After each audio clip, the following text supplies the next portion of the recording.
Hey everyone, thanks for joining us on Life and Leadership with David Gadberry. Today I'm going to be interviewing him, asking a few questions that concern leading people who have been diagnosed with ADHD. Tune in, there's going to be a lot of great information that you're really going to get a lot out of. Welcome to Life and Leadership with David Gadberry. We're excited that you're joining our leadership community. There's a lot of information about leadership, but a lot of times it's too sterile for real life. Life can be messy, and leadership honestly can be messy too. Here, we talk about real leadership in the context of real life. If you're a leader looking for tips, insight, and wisdom on leadership, you can follow David on social media. And for upcoming group coaching experiences and more, go to gadberry.org. David is the lead pastor of Summit Church in Canyon, Texas, and we would love to invite you to be a part. For more information, go to yoursummitchurch.com. This is the Life and Leadership Podcast. Good morning, David. How's it going today? Going great. I'm having a great morning. How about yourself? Good. Got a few chuckles in this morning. I don't doubt that. It's a start to a good day. Yeah, absolutely. Yeah. So I'm a little intrigued. What inspired this topic of ADHD, leading people with ADHD? That's an interesting question, because the truth is, some people might listen to that and go, why does that even matter? Right. But the truth is, it does matter, because a lot of people are dealing with this nowadays, and a lot of people have had it for a long time, and didn't necessarily know it. Mm-hmm. And one of the reasons is because I was recently diagnosed with ADHD about a year and a half ago. Mm-hmm. And so just going through that process and learning all about that and figuring that out for myself and figuring out the reasons, what it looks like, what some of the things I was doing that I didn't realize why I would do it, or feelings I had that I didn't realize why I felt that way. And, when I was young, we didn't know about ADHD. I mean, they might tell your parents, you just got a hyper kid, And so going through that process, I just thought, I've watched a lot of people, and I just want to say up front, I am no expert. I'm not a doctor in this field. I'm not trying to come across as an expert. I just want to give some thoughts as a person with ADHD to people who may have it, or people who are dealing with others that have it, parents with kids, leaders who have people on their teams that may be struggling with this. Maybe talk a little bit about the issues that come with it, the feelings that come with it, and so on and so forth. I think some of the things I might say could possibly be surprising, and to some people maybe even a little offensive at times. Mm-hmm. So I'm just hoping everybody will listen all the way through and kind of get my heart on it, because I think there's some very good things that we can take out of it. Yeah, I think you have a really unique perspective because of your firsthand experience with ADHD, and then also being such an influential leader. Mm-hmm. So I think it's a great perspective to hear. What do you see as the greatest issues that exist in leading people who have been dealing with ADHD? Well, for myself, I just think, number one, just understanding, what it does, understanding. And I think in our society today, and I hate to say this because this will probably make a lot of parents mad, but it's true. I think we have to differentiate between ADHD and bad behavior. Yes. And I think that when you're leading people with ADHD, I could be a very impulsive person, right, and not really know it, not really be aware of how impulsive I'm being, like give a response that's out of character, or immediately frustrated, when honestly I should be a little bit more calm about something, or a little bit more reserved or thoughtful about something. And so those are all responses that come from ADHD. When you're ADHD, you can be very impulsive. Okay. Mm-hmm. Okay. So can you give us a little bit of context of what ADHD actually is? I think a lot of times you kind of slap the label. Yeah, and and honestly, that's a problem. Yeah. It's a problem because it's almost, I hate to say this, it's ridiculous, but it's almost trendy. Yeah. Because people, when they have a hard time concentrating, or maybe they've got too much going in their life or something like that, and they're overwhelmed, or even they're a procrastinator, they're not getting things done. They may not have ADHD. They may just be undisciplined. Right. And they'll say things like, I just got ADHD.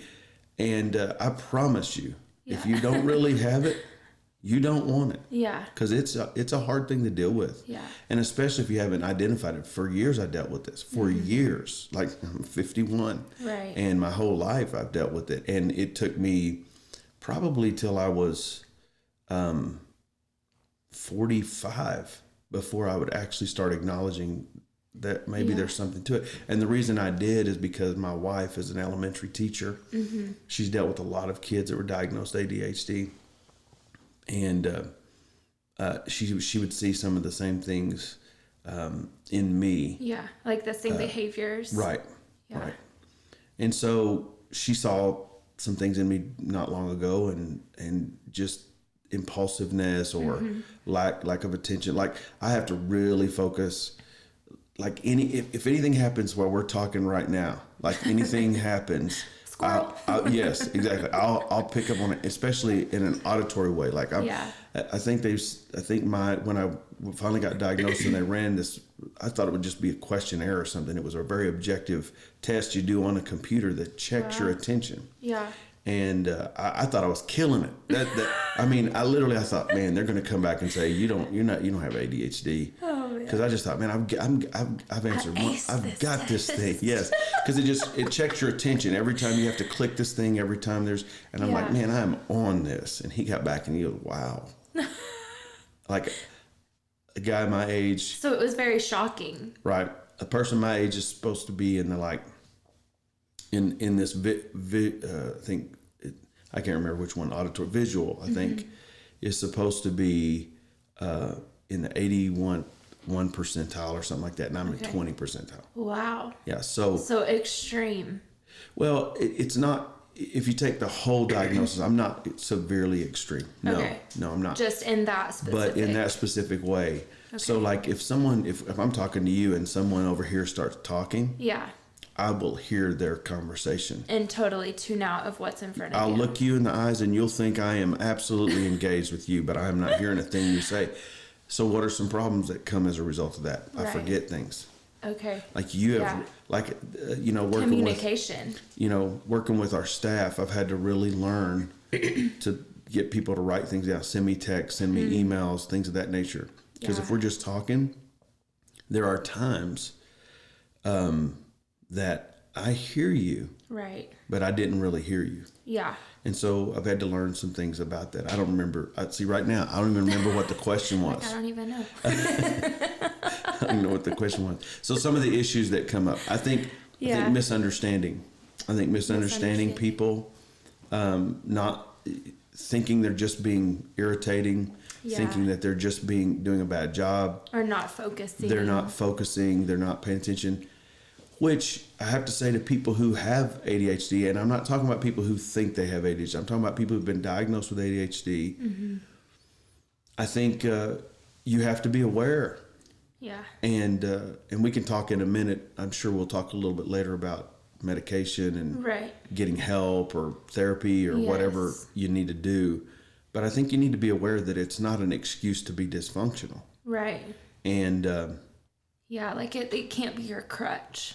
Right. The way I found out that I really started considering that I might be ADHD. Mm-hmm.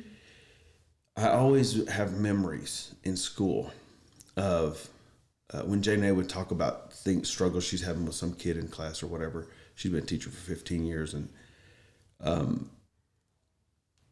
I would see myself in that kid. Like, I can remember my memories of being in school were so frustrating. Yeah. I was good. I was smart academically. So no one really caught that.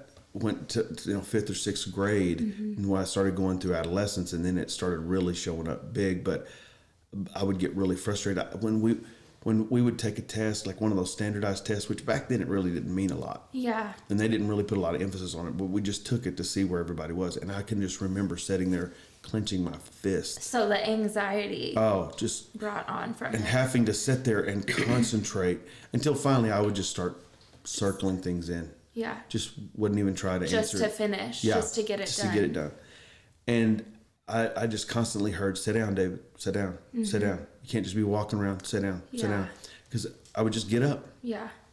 I've been in staff meetings as an adult where we'd go through the staff meeting, and when my part was over, being the leader, Right. my agenda, it's my meeting, I come in, blah, blah, blah, but we still have a lot to discuss. I might just get up and walk out of the meeting and then realize, we still have things. I'm done not that. done here. Right.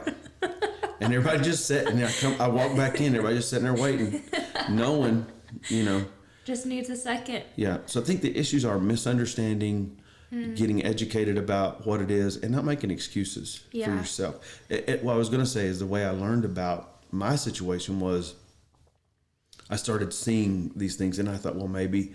But here's the thing. I read an article about adults.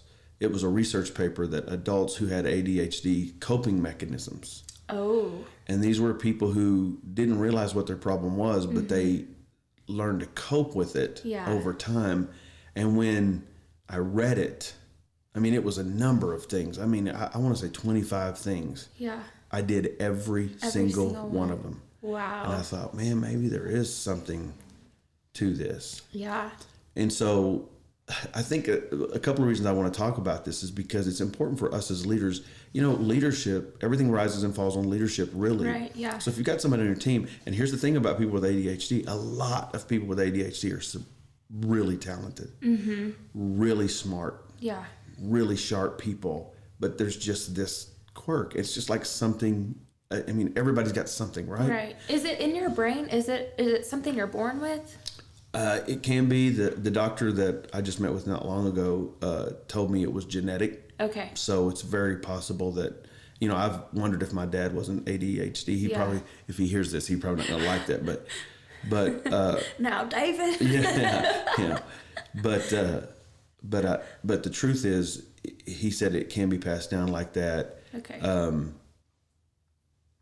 And he told me, he said, just in meeting with me, he said, you have definitely learned how to cope with this, because he said, when I'm sitting there watching you, I'm like, man, you do not seem like you have that problem. And so up to this point, I've never medicated. I've just learned how to cope, make lists. Healthy coping mechanisms. Yeah, exactly. Healthy coping. Because a lot of people don't go healthy, and it takes your life into a toilet. But, I think helping people to understand, view this as something to overcome. Yeah. Everyone on the planet has something to overcome. Yes. And not allowing yourself to fall into this, why do I have to deal with this? I've had those moments where, I'm so frustrated with this. Right. And, somebody's told me for the third time, no, we did talk about that, and I'm like, or I'm sitting down studying and my mind is bouncing, or I go to bed at night and I literally cannot sleep.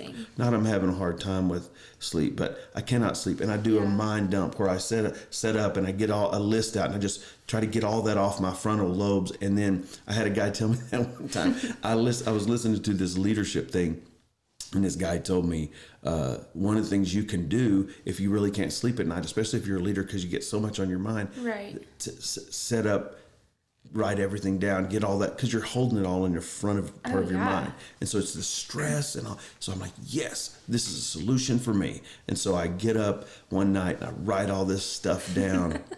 Well, listen, somebody with ADHD, not a good plan. Oh, really? No, because all I did was then totally obsess over that list, and I'm up the rest of the night just going and this and that and this and that, and have moments where you can't stop. No, having moments where your mind bounces around and you're so frustrated because you're just going from one thing to the next, You feel completely disjointed at times. And so I get it. I get that there are times where you feel overwhelmed by it. But the truth is, everybody's got something. And the moment you start treating yourself like a victim, you won't overcome it. And it'll become a crutch to you, and it'll become reasons why you didn't succeed, when that may not have had anything to do with why you didn't succeed. Right. But you're blaming that because it is a problem for you. Yeah. And it may have had something to do with you not succeeding, but you could have done something about it, right? And so I just think, some of the biggest issues that come out is leaders not understanding what a person's going through, what they're dealing with, not asking enough questions, not figuring it out or finding out, and not wanting to deal with it. And then I think individuals themselves not wanting to find out if they need help or whatever. And there are a lot of ways to cope with it, and I've learned a lot of them. When I said making lists a while ago, and then I said don't make a list at night, but making lists for me, like I'm a planner. Yeah. Like I can't go on vacation. If you met me, you would think this guy's not like that at all, because You are such a planner. yeah, but my personality is gregarious. I talk. I seem spontaneous in a lot of ways, but Right. no. Every week I block out time. I think about what my objectives are. I know what my goals are. I know what I'm going to try to do. My wife would love to just go get in an RV, go to Colorado, make no plan. Good luck. But I would be a nervous wreck to do that. And because structure helps me so much. So I don't want to, there's so many things to talk about, and I feel like we're just generally talking about everything. So I want to continue to go. But I think some of the big issues are admitting that you need to figure out what's going on. People trying to understand, lots of communication, making sure there's a structured environment. That there's kind of a dichotomy with a person with ADHD, because they seem like they don't want structure, but the best thing for them To help function. is structure. And I'm not just talking about kids. Right. I'm talking about adults. Yeah. So there's times where I just get this feeling of I just want to throw off all structure, but I know that I'll end up not sleeping. Right. I know that I'll end up not being on time with things. I know that I'll end up whatever. So these are some of the things you deal with. Interesting. So what do you think that we as a society are getting right in dealing with ADHD? I think people are starting to get educated about it. Okay. I think people are starting to get help and realizing doesn't have to be a stigma with this. Right. I think there's a lot more doctors that know a lot more about it. I think there are medicines that can help. I'm not a big medicine guy. My family, we never went to the doctor. I mean, you had to be dying. Yeah, I mean, we just didn't. Yeah. It wasn't any faith thing. It was like we believed God and we believed in divine healing. Right. I don't know, when we were kids, it may have been a money thing or whatever, but really it was just more of, we just don't go to the doctor. Right. You know, you'll get well, just eat some soup, you know. Eat some soup, drink some water. Yeah. You'll get better. Take a nap. Now, if it was an emergency, we'd go to the doctor, but we just Right. didn't always go to the doctor. And, you know, I'm not a person who believes in medicate everything. But then I think there's a pride issue there with a lot of people. Yeah. And I think they don't want to medicate because it scares them. Right. They don't have enough information. But one of the things I think that we are getting right is there's a lot more education and information about this. And so I think people are starting to pay attention. Yeah. And I think leaders are starting to be open-minded enough that everything's not black and white. Yes. And leadership falls on us. And if we're going to have a successful team, then we have to learn to lead them. Yeah. And if that means I have to adjust to lead, well, I'm not doing that. They can just come my way and do if you're going to be successful, you're going to learn how to lead people. Right. And that means sometimes you lead some people different than you lead other people. Right. And that's just the way it is. Any good leader knows that. So as a leader with ADHD, is it difficult? I know you have leaders or people in your life that you consider to be leaders. So is it difficult to be led by somebody who doesn't understand? That's a good question. Probably if you look at it the wrong way.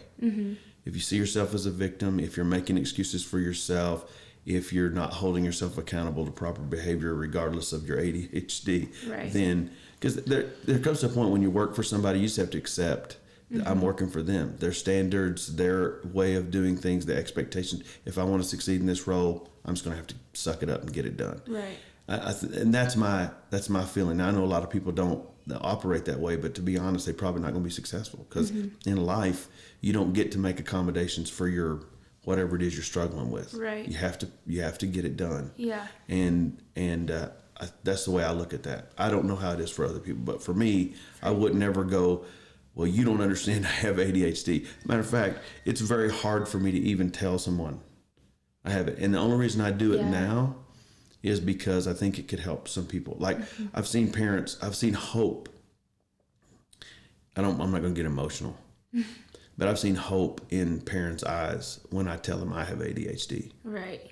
Because they're thinking, man, if this guy has it and he can succeed and he can be a leader and he can do this, he can travel the world, he can organize all this stuff, my kid can do this. Yeah. And so that's why I talk about it. That's the only reason. Yeah, I think that's a great part of your testimony, because I mean, I think there is the stigma that's around it, and as parents, I don't know, I'm not a parent, but I think as parents, they're probably concerned, like, well, is my kid going to be able to do this? Are they going to be hindered by their ADHD? And so I think you're right. It is very hopeful that people can glean from that and say, okay, well, it's going to be okay. We can handle it. We can deal with it. Let me just say, too, we need to be very, very open and honest about the fact that there are different levels of this. And you can't really broad stroke a subject like this, because there might be some kid that's got a little bit of ADHD, and it's not as extreme. And then there are some that it's extreme. Right. It's to the point of torment for them. Wow. And so there's a whole other issue. So this is why I say I'm not an expert. Yeah. And this is all, this is not research I've done or anything like that, except just my personal experience and my personal research for myself. So I'm not an expert by any means. I'm just talking about things that I feel like would work and help people who are struggling with this. Yeah. So we answered what we're getting right. Are there any things that you can add that you think we're getting wrong in dealing with it? I think there's a lot of things we're getting wrong. And this is probably where some people might completely disagree with me and get really mad. And I'm just going to kind of lean on the fact that I have this. Yeah. So you can say whatever you want. You can get mad at me all you want. But you get it. You can't argue with me, okay, about this, because I have this. Right. And I don't have this in a way of, I think I have it, I can't really concentrate. Right. I've been diagnosed with it. So I'm thankful to God that my parents did not know what this was. Really? Yep. Now, I just seem to have contradicted myself, because I said the things we're getting right is being educated about this. Right.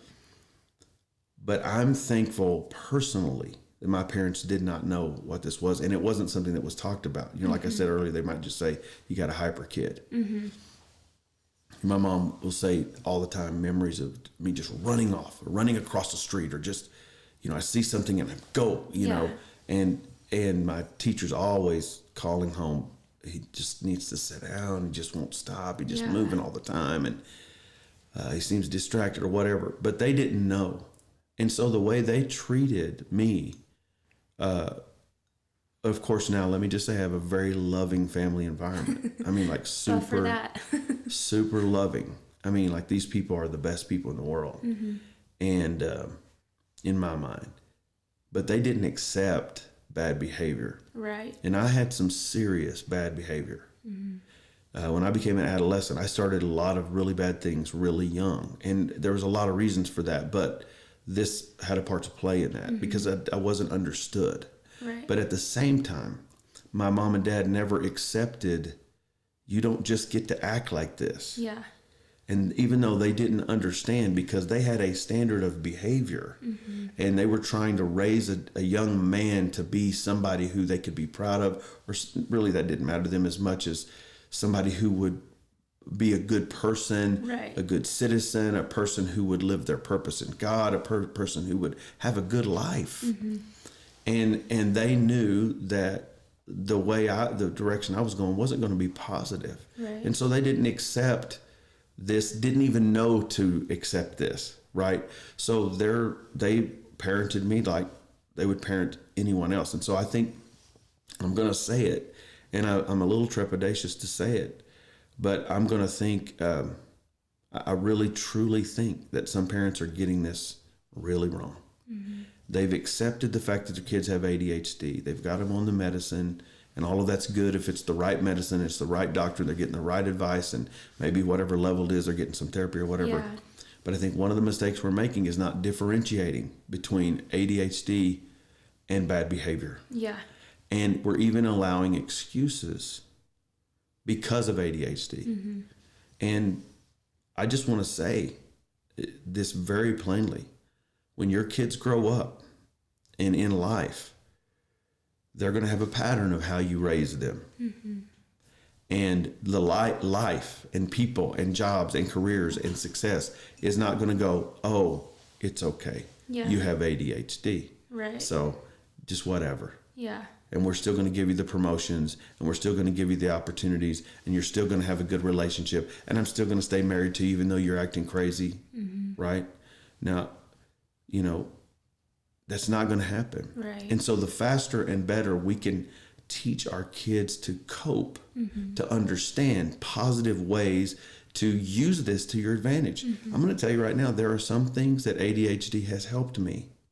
Now Really? Yeah, absolutely. That sounds crazy, but I had a job for a long time where I dealt with a lot of stuff, a lot of different things. Yeah. And to be honest, I didn't have to necessarily take everything to completion. I had to instigate and troubleshoot, and Right. and it was a perfect job for me. It created some anxiety at sometimes because I would get too far out there, but it really, I used some of the coping mechanisms that I had gained because of this that I didn't even know I had. Yeah. Because I wanted to be successful, I wanted to achieve things, I wanted to accomplish things, and I went for it. You could successfully put your mind in other places, whereas some people can only focus on like that one thing. Right. And it wasn't until I got a little older that I learned some balance. And honestly, it was because some people helped me become self-aware. Like there were things about me that I wasn't aware of. And because I had people in my life who loved me Right. and said, you need to know how you're coming off. And so then I would learn some balance. And all of that happened because I didn't hold myself back or have bad behavior or allow myself an excuse. All of that happened because I wouldn't accept this as something that could stop me. Yeah.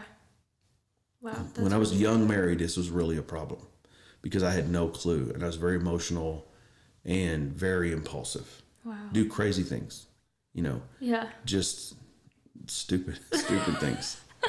Some stupid things. Yeah. Poor Janae. Yeah. She's a saint. Oh man. So if you could say something to parents of children with ADHD, what would that be? Stop worrying about the stigma. Discipline your kids. Over communicate. Now, one mistake my dad made, and he didn't know he was making it. But the worst thing you could do with a kid with ADD is to lecture them for a long time. I remember having conversations with my dad going, please spank me. No, seriously. I would have long conversations with my dad. Stop talking. Just please, just spank me. I remember times where he would lecture me and I'd fall asleep. And then I'd get in trouble. Yeah. Because I Disrespect. was, yeah, you better. And it was just like, oh God, you're killing me, man. And that's so interesting. yeah, and so, have structure. I mean, absolutely have structure in your home. I don't care if it's hard for you. I don't care if it messes your world up. You're parenting these kids. Now, you don't have to center your life around them. Kids don't need to be the center of everything. God needs to be the center. But you need to lead these kids like you want them to succeed in life. Right. Not accommodate their behavior for the temporary. Because remember, they're going to leave your home someday, whether they have ADHD or not. Right. And they're going to either succeed in life or not succeed in life. And your job as a parent, my job as a parent, is to help them get that, make that move to maturity and to adulthood with some success. And if we don't provide the necessary things to let them create patterns of success in their life, they will not succeed. They'll have really hard time in college. And remember, some of these kids are bright. Most of them are very bright. Yeah. I mean, I'm a smart person. I'm not saying that conceited. I'm just saying I am. Right. But this could hinder that. I mean, a lot of kids who have ADHD have major educational problems, but they can go on to succeed in life. Right. Well, so how can we help that structure? Become a partner with your teacher. Stop being defensive about this. I mean, this is going to sound harsh what I'm about to say, but stop being defensive about it. You know how your kid acts at home. Stop acting like they don't act like that in the classroom. Yeah. So when your teacher has to continually talk to you about this, don't get upset about it. Don't get tired with it. Become a partner to the teacher.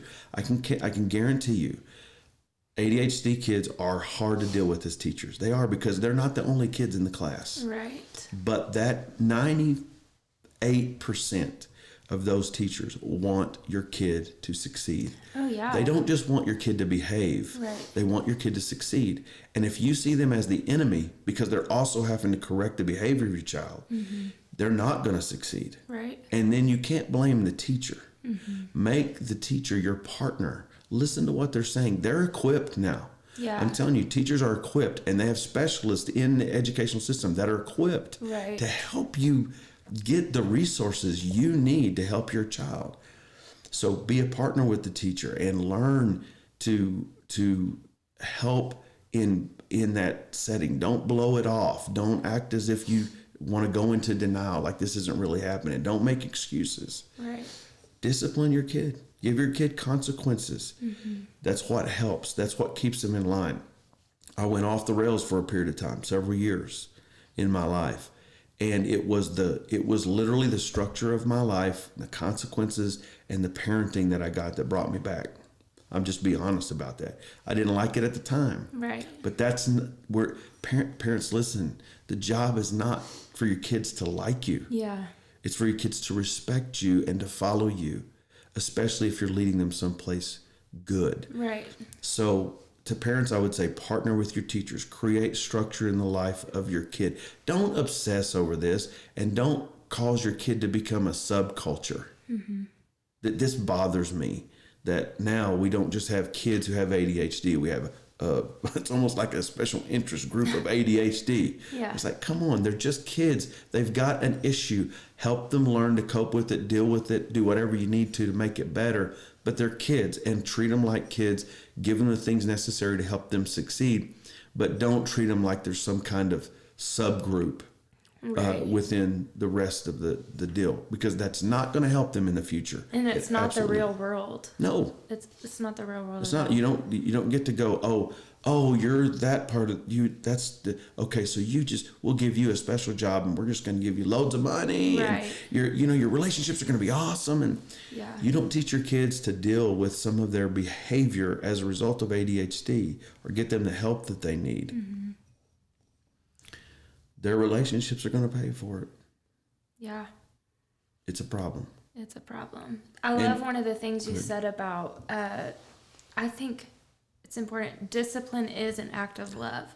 And I think a lot of people in just the world that we live in see discipline as a negative thing. Yeah. And so discipline, it sets you up for success. So why would you not? You obviously want your kids to succeed. And so. Right. And you feel part of discipline. Yeah, and you feel sorry for your kid. Yeah. When you see your kid, as a parent, I've raised 2 daughters and have a son-in-law and a grandbaby now, and I'm just telling you, you don't want anything negative in their life. Nothing. When my kids would get sick, I hated it. I'd get mad. Yeah. I'd go to prayer. I'd get mad, just because you can't. There's no worse feeling than you can't do anything. You know what I mean? Especially for your kid. This this is precious to you, man. I mean, out of your control. Oh, and sometimes what happens is we feel sorry for our kids having to go through something, so we accommodate. We accommodate bad behavior because we feel bad that they have to deal with this. Instead of saying, hey, they have to deal. Yeah. One of the greatest things I ever heard was a young man. I can't remember his name. If I could, I would mention it. But he was a young man that grew up without a dad. And it bothered him his whole life. His dad had left them when he was young. And he just felt like he missed so many things.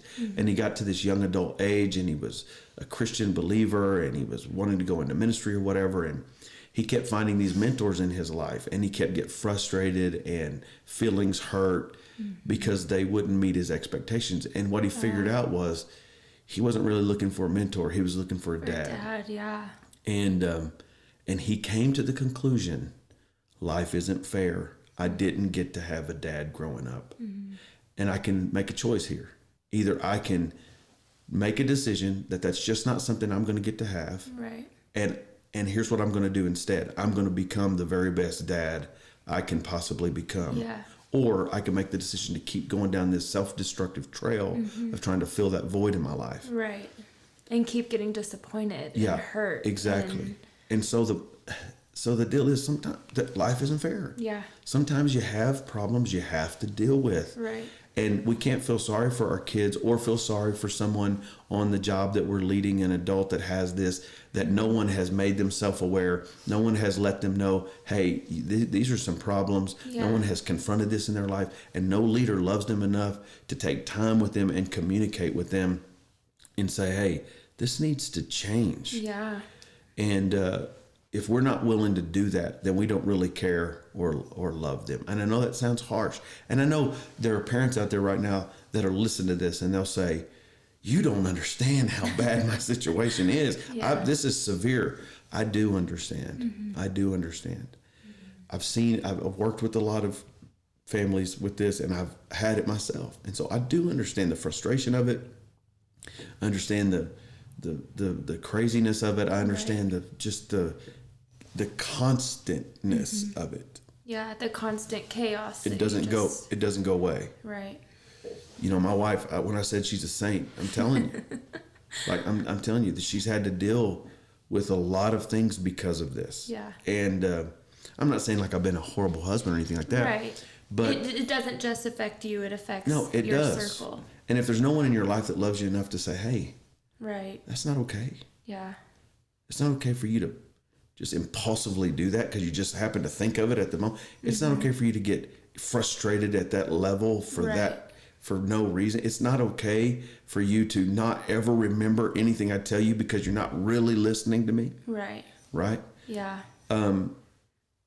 So and it's not okay for you to say, I've got this problem, so I'm going to act mean to people or hateful to people, and then you're going to let it go because I've got a problem. It's just not okay. Right. And if we teach people that, they're not going to succeed in life. Right. But if we can love them enough to make them self-aware, and I will tell you, this is not easy to be on this side of it either. Right. On the leadership side of it? Well, on the side of having it. Okay. Yeah. When I was diagnosed, I never thought I'd have a response like this. But I was in my car. You know, I told you I took the test, and I was like, yeah, I aced this. Yeah. I do not have ADD. And then he comes back and is like, you got it. And I got in my car, and I called Janae. And at first I was just going to tell her, well, you were right. And I just broke down and started crying. Yeah. I'm a 50-year-old man or 49-year-old man. I'm crying in my car. Wow. And the reason was because two reasons. The first reason was I felt broken. Something's wrong with me that I can't control. Right. And the second thing was I understood some things about myself. Yeah, I'm sure it gave you some perspective immediately. Exactly. I was like, I get this, I get that, because up to this point I was really like, nah, I don't have it, I don't want to have it, I think it's horrible. Yeah. But also I would constantly think, why am I like this? Right. And you had an answer now. Yes, exactly. So it was very emotional, and it's very hard. It's very embarrassing. You know, it's embarrassing. It shouldn't be. Right. And I know some people that are going to listen to this too, that are on their side, suck it up, Gadberry. What's wrong with you? Come on. Well, it's easy to say. Yeah. Until you're in it. Exactly. Yeah. And, you know, I know people that take that with kids. They just need to teach them how to blah, blah, blah. Well, when you can't stop doing this, right. or when you're moving constantly and it's out of your control, when you can't pay attention long enough to hear what your teacher's saying, right. so you can actually get the grade. Do you understand that torment? Right. Do you understand that that's not something they're doing on purpose? Like they can't just shut it off. So for people who have no compassion for this and they say, well, it's just been overdiagnosed and blah, blah, that's probably true in some cases, because a lot of times when we're trying to find and educate and learn, we do get carried away, and it takes the pendulum goes out here, right. but it comes back. And for people who have no compassion for kids like that, I ain't got no time for you, because you don't understand. Yeah. And you're harsh and you're mean. Right. That doesn't mean we make excuses. Right. But you need to get a grip. And if it was your kid, you'd think a lot different. Oh, I'm sure. Then there's the extreme of the other side. Parents that just don't want to accept it. And they know their kid has it, so they're making excuses. And they'll say, I wish people could see how brilliant my kid really is, instead of seeing their bad behavior all the time. Well, that's great. Yeah. That's great. They should be able to see that. But they also got to deal with the bad behavior. Right. You know, like take responsibility, but don't make excuses. Right. And love them anyway. Just like you would love your kid. You know, you got a kid that lies all the time. Well, you want to teach him not to lie, but you're not going to hate him. Right. You know, like, get out of my house. You're 5 years old. You lied to me. Get out. Liar. Yeah. So what I'm saying is there's a balance here. But I think the thing that should be considered is, I'm going to say something else too about this. I think the thing can be considered is, what's the best interest of the person who's struggling with this? What's in their best interest? Right.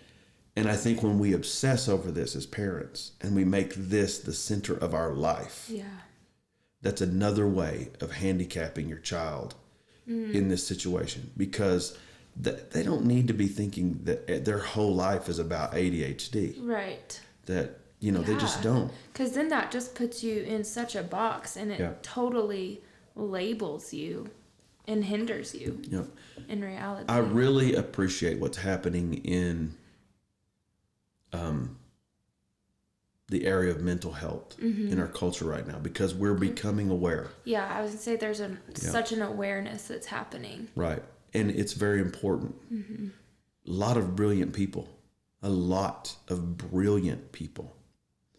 in our world that have made landmark discoveries or decisions, or had some success that, you know, we look at now and go, wow, they're so Right. They had mental illness of some kind, anxieties or OCD or, you know, ADHD or whatever. I think even like Asperger's, yes, right. Yeah. And there's different levels of this spectrum. But, you know, that even bothered me, because I realized this is a mental health issue. And the stigma of that nailed me. The other day I was thinking about this in some way, and I heard somebody, I think it was a doctor I was talking to, and he was telling me about, you know, sometimes we don't want to admit we've got a mental health issue. Yeah. And when he said that, I was like, this is a mental health issue. And the stigma of that is attached. Yes, it just, I'm like, oh God, you just can't help but go, this is a mental health issue. And all that really means, you know, we would never say that about, I've got a heart arrhythmia. Oh, I don't want people to know I have a heart arrhythmia. That's embarrassing. You know? It's like you're telling everybody if something's wrong with your heart or something. Yeah. But the organ of your brain has a little something wrong with it. Yeah. That's some kind of weird thing, you know? Or weakness. Yeah. You know? And so we really have to consider the way we treat this as a society. Yeah. And I mean from both spectrums. Like, we acknowledge it, we're compassionate towards it, but at the same time, We help people with what is going to best benefit them. Right. Them as an individual.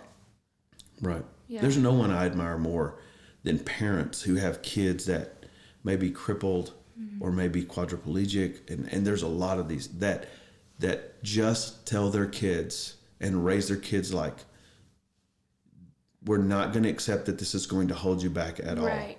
And force them to do things that society may think that they couldn't do, or that they themselves may think they couldn't do, but it's only because they've accepted the fact that they have some kind of inadequacy. And parents who look at that and go, no, we're going to use this to our advantage. Yeah. You are going to be good at this. There's a lot of things you can do, and we're going for it. And still be able to have a fruitful and like incredible life. That's right. And my parents did that. They didn't know they were doing it, but they did that because they just wouldn't accept that I was going to be some kind of cast off. Yeah.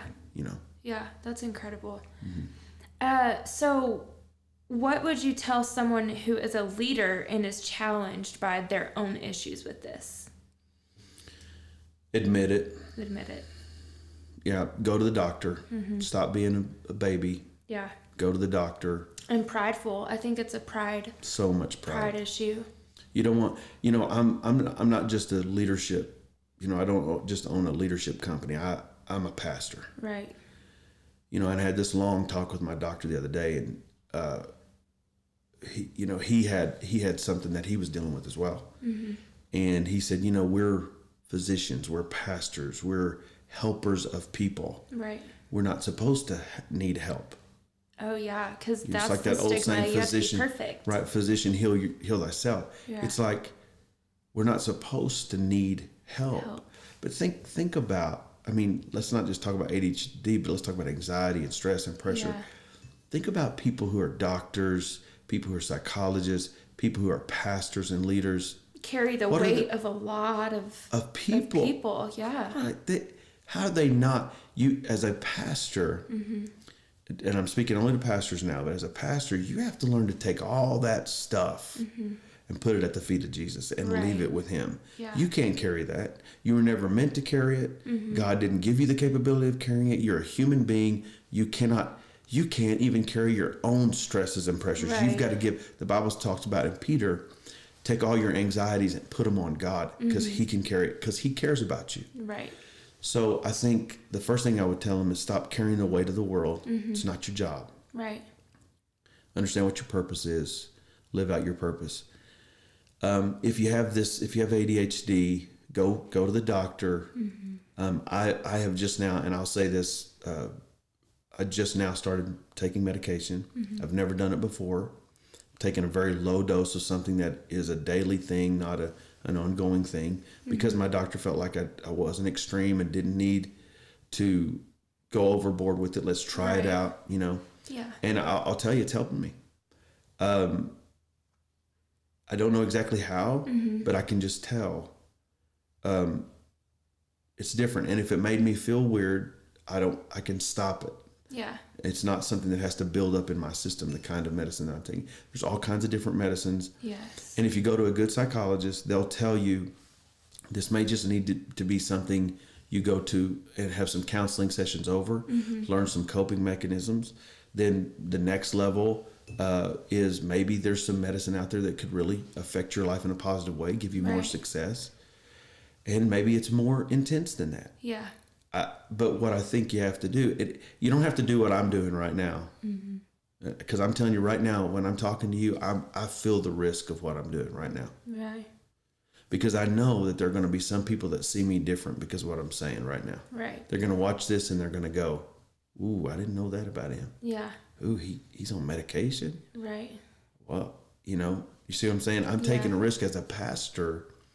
And maybe it's not a risk at all, but you feel right. You feel like it is. And to some people, it will be. So I'm just saying, I feel like it's better to tell people, deal with it. Don't be prideful. Because I'm telling you, there's some things about you that could change and need to change. And I think that's the other thing. Learn to cope. Stop making excuses for yourself. If you're being ugly to people and impulsive and responsive instead of reactive instead of responsive. Right. If you're not paying attention, if you're not listening to people, if you're all over the map, you get clear vision, but you can't ever finish. Yeah. Man, just admit it. Stop acting like you have to be perfect or that anybody else thinks you're perfect. Right. Everybody sees you. It's like, back in the day when women wore slips a lot, other women would tell them if their slip was showing. Right. And I tell pastors all the time, your slip is showing. I mean, seriously. Yeah. Stop acting like no one sees it. Like, stop putting a front up. It's freaking hanging out. Yeah. But you think you look prim and proper and it's all in place. People see, the day I think there's still this expectation for pastors that they should live a certain way, and they should. Right. The Bible says live worthy of the call. We don't make excuses in morality and ethics and Seek righteousness. Christian behavior. Right. You live the way a Christian should live, not because you're a pastor, but because you're Christian. But there is also an added expectation for pastors to live a certain way, not by people, but by God. And that should be the reason you do that. Yeah. But I think the day of people believing that pastors are perfect is over. They have to have problems. Like they're just people. Yeah. And I think get off the pedestal. Yeah. Get off. And if you have people putting you on a pedestal, get away from those people. I don't mean to say mean, but if you got people, I talk too graphically sometimes, but if you got people blowing smoke up your rear, telling you how great you are, and they're holding you in this high esteem that isn't true. Right. Stop it. Well, and too, like if they're doing that, then you're showing them something that's not real. Right, exactly. You're pretending. Yeah. So it's a false right. So stop. persona. So stop pretending and go get help. Right. Well, I just don't know if anybody can. Don't tell anybody. If you feel like that it would hurt you in your setting, just go do it. Yeah. Let your family know. Go do it. Take care of business. Right. Get the help you need if it's counseling. Come on. Yeah. You should have somebody to talk to. You should. You're crazy if you don't. How do you go through life if you don't? Oh, man. Especially if you carry a lot of stress and carry a lot of weight. Yeah. You can't just do that on your own.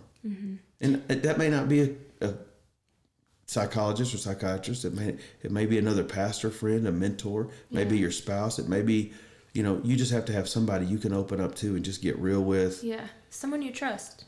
Because you can't let everything out for people. People aren't mature enough to handle. Right. I love what T.D. Jakes says. He says, and that's why I'm speaking about this now. He says, yes, you do need to talk about your issues in life, your pains and your problems as a leader. But you need to talk about them when they're scars, not open wounds. Yeah. And that's why I talk about it now, because this is not an open wound for me anymore. Right. You've learned from it. You've gone healed through from it. Right. I've dealt with it. Yeah. So I love that. So let's jump back on the medication. We talked briefly about it, but what do you think about? I mean, a lot of people dread medication, or then there's people on the other spectrum of medicate everything. So where you kind of talked a little bit about where you stand. Well, I want to get more technical about it. Listen, do your research. Get over the stigma part of it. It's none of anybody else's business. Let's go back to the organ failure of something else. If your kidneys failed, you would not be ashamed to tell everybody you lead that you're getting dialysis. Yeah. Right? So why carry a stigma about... You should be thankful that there is something that can help. Exactly. So why carry a stigma about this? Yeah. Or needing medicine for this? Now, right. On the other side, because this is your brain, because there's a lot of different medicines out there, some of them are not good for you. Yeah. And let's just be honest. There are doctors out there, and I'm not making a blanket statement. Right. I know so many great people in the medical field. I mean, like heroes, as far as I'm concerned. But there are doctors out there that will medicate you for money. Yeah. And we all know it. And there's far too many of them that will do that. And if that weren't true, we wouldn't be having commercials on TV about prescriptions. Yeah. If you're only supposed to get that medicine by prescription, why do they need to market it? Yeah. Because what's happened is backdoor, they're paying these doctors to use that medicine, and then they're putting these on TV. So you'll go to your doctor and ask for that medicine. And you see it and you're like, oh, well, maybe I need that. Yeah. And so there wouldn't be a marketing for it like that if there wasn't this going on. Yeah. So I would recommend find a doctor that you know is going to be upfront with you. Like, the reason I like my doctor is, but he was not fast to give me medication. Yeah. Like, and everybody on his team. I feel like that's a good sign. Right. Everybody on his team was not fast to give me medication. Right. Even psychologists that I went to said, medication could help at this level or whatever. So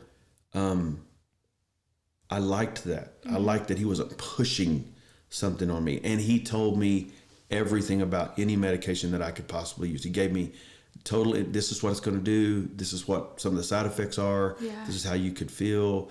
This is, and I just think you have to do your due diligence. Research. And then you have to pray and ask God to guide you. Right.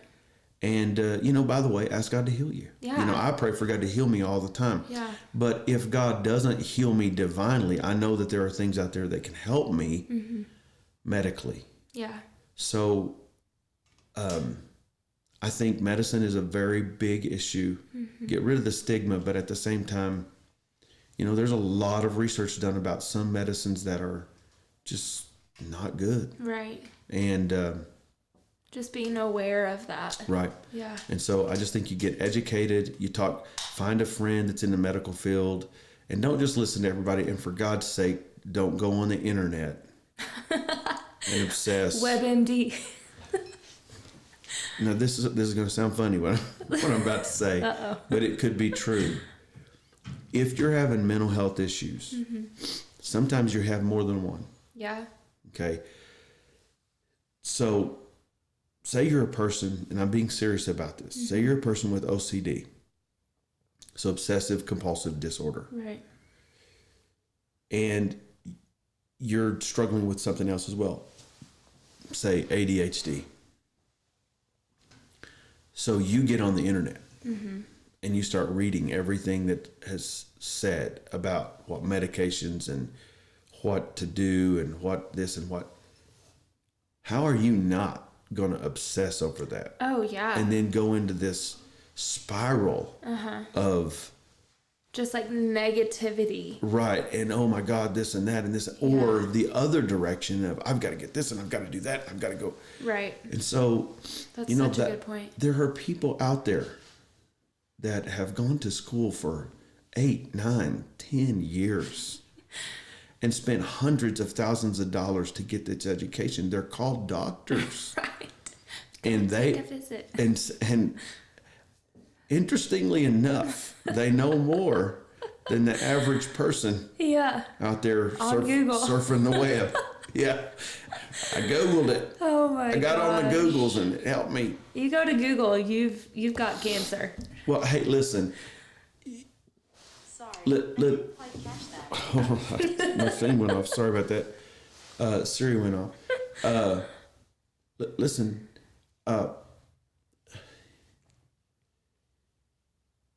People go on Google and they literally just go down a trail. Just put your symptoms in. You got a common cold. Yeah. Go put your symptoms in and see what it brings up. Throat cancer. You've got every disease. I got tuberculosis. I got leprosy. Somehow I got leprosy. Man, stop. Oh, man. Stop with all the nonsense. Yeah. And go get checked out. There's no shame. There's no shame at all. If you've got shame, it's a part of your problem. Yeah. And, there's a lot of things to have shame for. There's a lot of things to feel guilty about. There's a lot of things that we do that are wrong. But being sick in some way is not. Yeah. And if people can't deal with it, then they can't deal with it. Yeah. Yeah. Too bad. Too bad. My mental health is more important than what you think about it. Right. Yeah. And honestly, that weird thinking about it makes it worse, makes the situation worse. So, yeah. Wow. Well, do you have any other thoughts you'd like to let people know? Just, I think, let's go back. We've talked a lot about me and a lot about leadership in terms of, this is why I like doing this podcast, because leadership is messy. Yeah. And I think in a lot of ways we study leadership. We go get the best leadership we can get. Read Simon Sinek's book, and he's an incredible leader. John Maxwell's book, and he's an incredible leader. And right.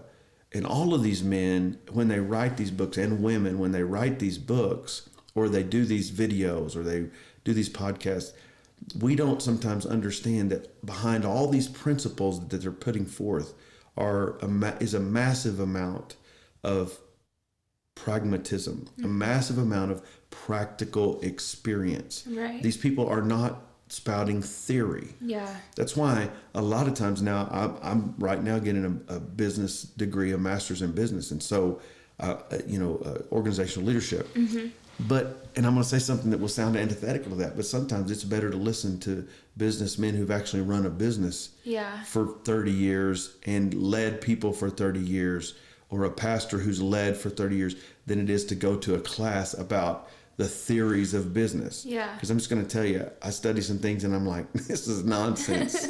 This isn't actual. And sometimes we take those books and those resources for leadership and those conferences that we go to, and it's not their fault, because they're not putting it out that way. But it becomes very sterile.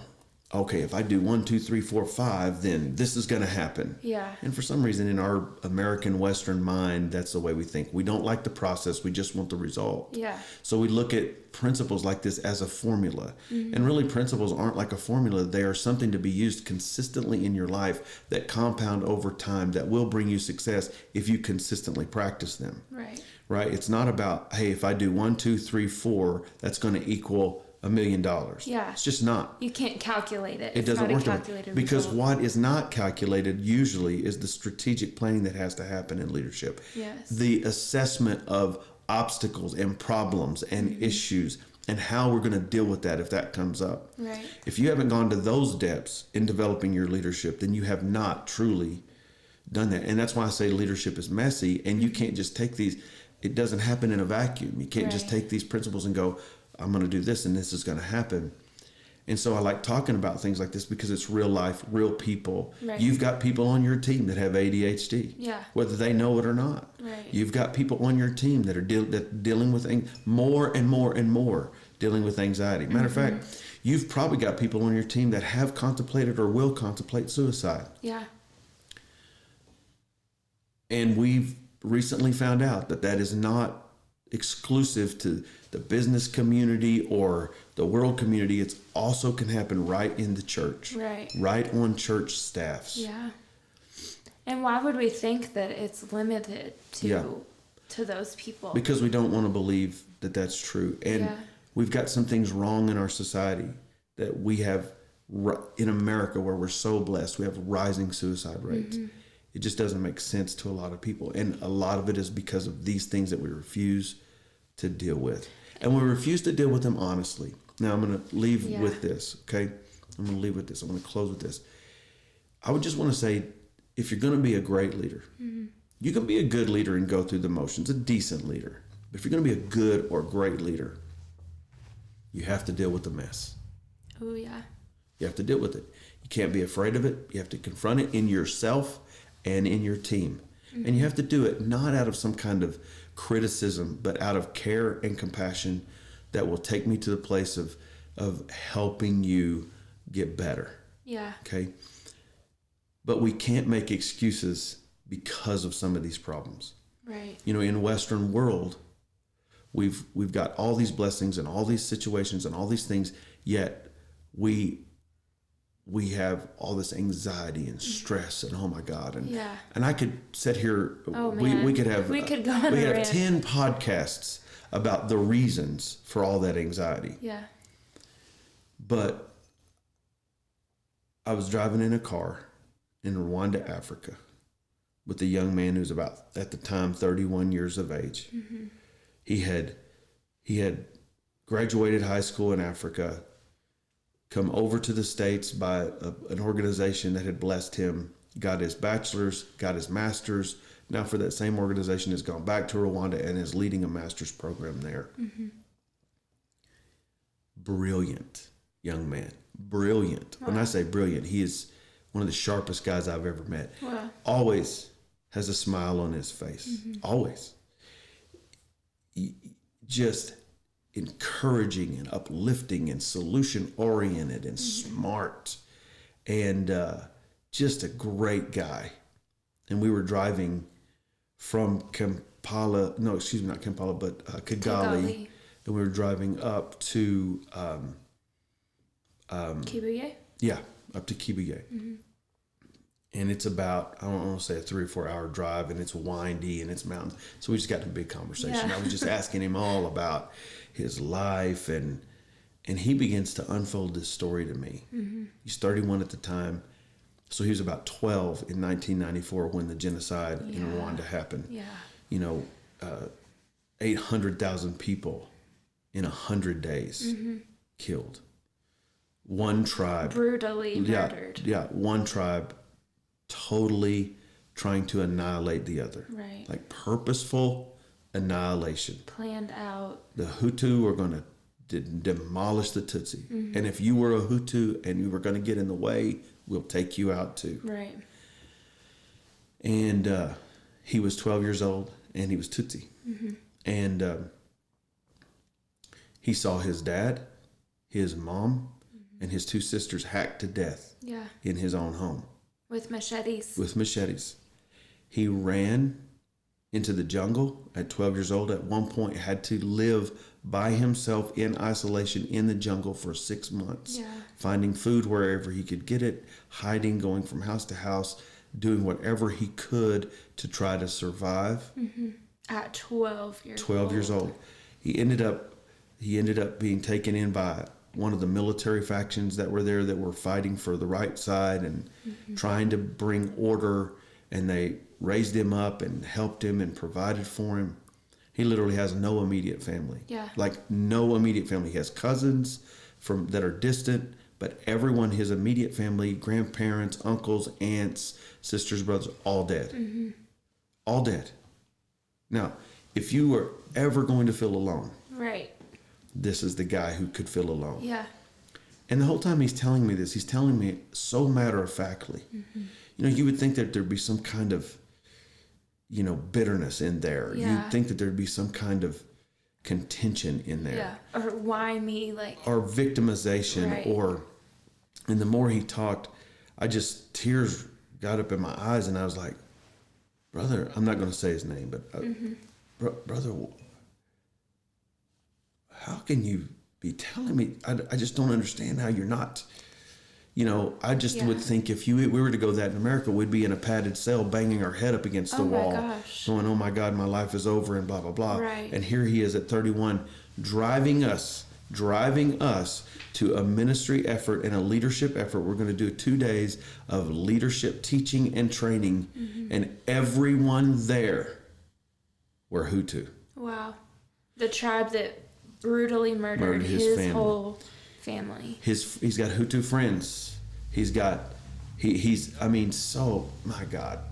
God, so much, just so much you could just give up. Yeah. And when I look at his life, I think to myself, we are not benefiting our young people or our leaders that work with us or we work with when we make excuses because of something negative that's happening in their life. Right. Yes, we need to have compassion on them. Yes, we need to help them find solutions. And he's had all that in his life. Yeah. Yes, we need to but we don't need to go, hey, you've got this problem. It should be the center of your world. Yeah. It's going to be your problem for the rest of your life. You're just going to have to deal with it. We're sorry. And because of that, we're just going to let you act however you want to act, and it's okay, and everybody should just accept that. Right. Such a bad plan. Yeah. And it's going to end in devastation for that person.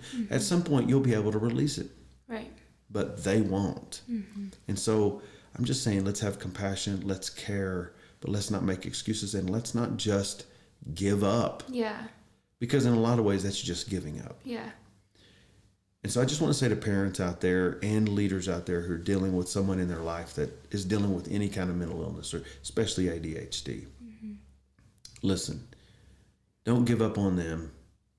Don't get overly frustrated. I know that there are times where you're just about to pull your hair out. Take some time, take a break, do whatever you need to do, reset, but just keep pushing and doing what's right. Yeah. Structure, partner with teachers, partner with ministry partners, your youth pastors, your children's pastors, your teachers, your neighbors, your friends. Get everybody on your team. Right. And don't be defensive, and don't worry about the stigma. And when your kid misbehaves, don't just go, oh my God, he's doing it again, or she's doing it again. Everybody's kid misbehaves at some level. Yeah. So deal with it. Yeah. Create the consequences, build the structure, get in partnership with your teacher, get the best result for your student. I love that. And as leaders, let's lead people on an individual case-by-case basis. Yeah. Do not broad stroke. It doesn't work whether you're considering ADHD or mental illness or anything. Right. It doesn't work. None of it's cookie cutter. Right. And you can't lead people in that way. Right. There are some expectations that are very general, but if you're really going to bring the best out of your people and they're going to reach the potential you want them to reach, it's only going to happen as a result of you personally investing in their potential. Yeah. So do what you have to do. Do what you have to do. That's it. That's what I think. That's it. Well, thank you so much. I think we hope today that you've gotten a lot out of this conversation and just really gotten some insight. Hopefully, if it's been for yourself, or if you are a leader and maybe you need some wisdom on it, hopefully this helps you, and hopefully you've gotten some more. Mm-hmm.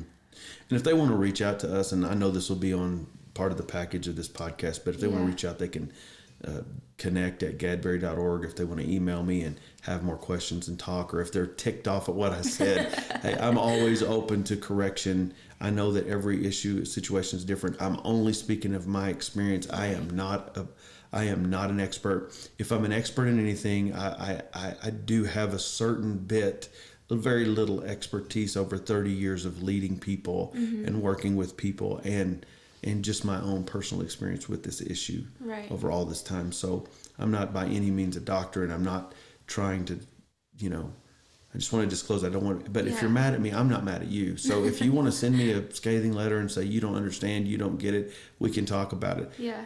Talking about it's good. Yeah. And if you do have questions, I may or may not be able to answer them. I may be able to refer you to somebody who could help you. Right.